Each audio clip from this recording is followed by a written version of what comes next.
for material, for digging in the ground, until a narrator profits from their invention, determines their logic, from consciousness and brute observation to syntax. Facts are broken as a vase breaks. A metaphor for this must decide whether it's the vehicle for breaking, the gold vein, or the facts. So much random space joins the expression that you see outside, where the window tells you that the streaks of gold can't win against the people outside. Something is moving. Now let's call it movement. Let's call it time. Consider the plane that conditions the walking, the ground on which we speak, and the graph from which we speak, the motionless graph on which everything depends. This is what business cards are for. From Goldcore. That would have been pretty cool. You know, one of the things that I think would be really cool is to invest in Goldcore, because then I could attend the shareholder meetings. Yeah. Buy one share. One share. I'm not sure an activist who tried to buy shares into a company and then go into the shareholders meeting, and they determined that the person wasn't a shareholder for long enough. Your documents, please. This is from the voice of a border guard. Your documents, please. Please present your documents. The temptation to not present your documents will be disturbing to me and my superiors. My superiors are embroiled in a way in which, to be realistic, you must have documented all that makes you memorable to yourself. We know now, for example, that simply killing those we fear does not prevent them from kindling amongst themselves. Certain ideals may be confused for inflammatory gestures. A number of illusions have started appearing ever since we began demanding documentation. The nature of these illusions is being investigated. Now, were we to require a background check, we would request that you provide proof of address, date and time of coming of age, length of throat, record of imitation, record of living alone, etc. This portrait of you tells us the most exact location of timeless discomfort, but we need to fill in the details. Now, we expect that aesthetic practices will likely continue, whether or not they have the will to redeem, and there may be someone outside that several men are rushing to meet. But in the meantime, please, hand me your documents. Okay. In the World Commission on Culture and Development out of UNESCO, they say this: the notion of creativity must be broadly used, not to refer to the production of a new artistic object or form, but to problem solving in every imaginable field. Sounds good, doesn't it?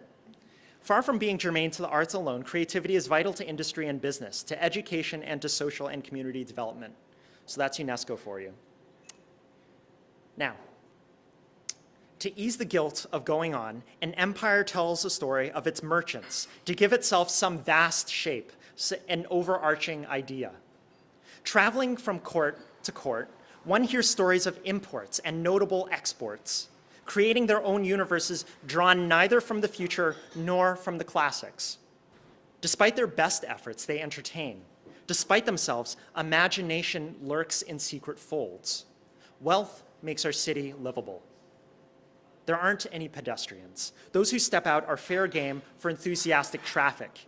Daily life, no matter what it's built on, they say, can be fueled by superlative. Witness the tallest tower, the richest home, the world's greatest ... It's hard not to be impressed. The mind doesn't know where to start, architecture or its souvenir afterlife. They say that the planners are looking. They say an underclass does the dirty work and lives somewhere in the neighborhood.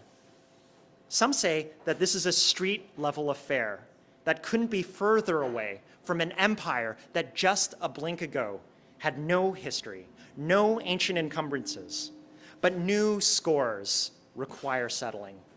One grassy verge will remain, vivid beneath the workers who meet over lunch in the passing day's light. And just a couple more poems. Just further down, into a poverty that has always disappeared. Enough can remind you that you exist. In your mind, You can draw fields where the suffering go.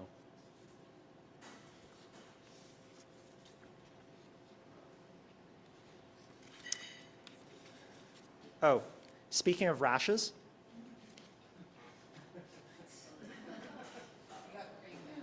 I got what? You got cream there. I got cream there. Yeah. That is true. But it's hand cream, so it doesn't work on my back. Okay. Diaper rash. I was actually thinking about doing something about that, but I think that that would be a bad scene. Okay. This illness from an earlier time was inseparable from living and dying.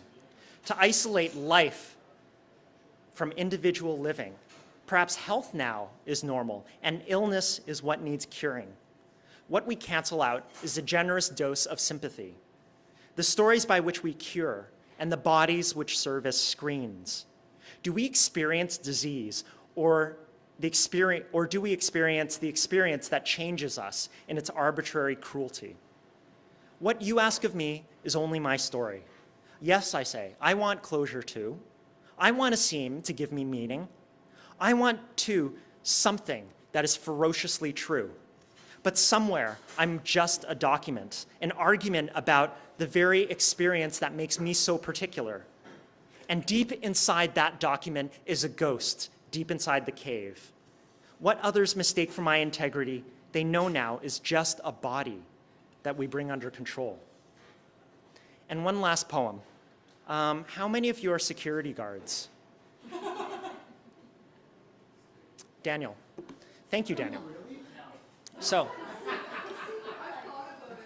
I think,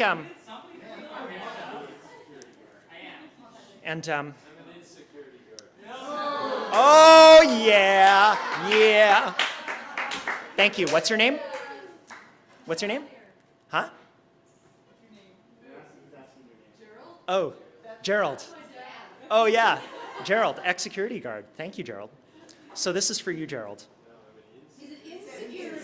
In-security guard. This is for you, Gerald. I think that you have something to teach us as citizens or non-citizens. Okay. So this is from the voice of an in-security guard. It's also dedicated to the riot cops in Toronto, and also the riot cops that are currently in the UK, who are engaged in the student protests. So this is from the voice of the in-security guard. What if we were more than containers? How crude is this form that we most of all want to guard? What would we surround? What if we no longer kept vigil at the door and broke open this uniform? What would be inside? Why would we want to sleep out there where the air brightens without me or my ideas, an immense place that's already full? Thank you.